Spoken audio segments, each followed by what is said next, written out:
অনুরাগের ছোঁয়া ধারাবাহিকে আমরা ইতিমধ্যেই দেখেছি লাবণ্য দীপা ও দীপার সন্তানকে সেনগুপ্ত বাড়িতে ফিরিয়ে আনতে চাইলে সূর্য হাতে করে ছুরি নিয়ে লাবণ্যকে উদ্দেশ্য করে বলে দেয়, তোমরা যদি দীপা ও দীপার সন্তানকে বাড়িতে ঢোকাও তাহলে কিন্তু আমার লাশ ডিঙিয়ে ওরা ঘরে ঢুকবে, আমি কিন্তু নিজেকে শেষ করে দেবো আজ।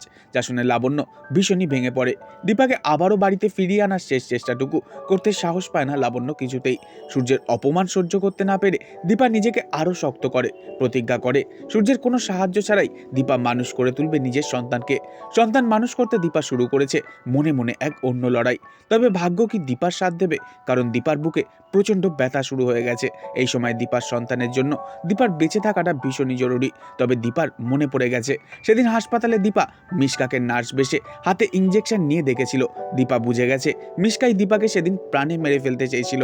অন্যদিকে সূর্য, তাকে বারবার বলতে শোনা গেছে সে শহরের একজন রেপুটেটেড হার্ট স্পেশালিস্ট, তার ছোঁয়ায় অনেক মানুষ প্রাণ ফিরে পেয়েছে।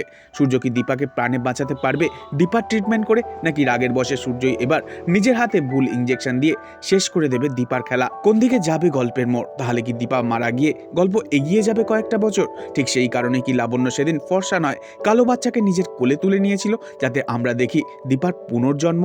সব প্রশ্নের উত্তর নিয়ে ফিরছি খুব শীঘ্রই। নেক্সট আপডেট পেতে চ্যানেলটিকে সাবস্ক্রাইব করে রাখবেন। ধন্যবাদ।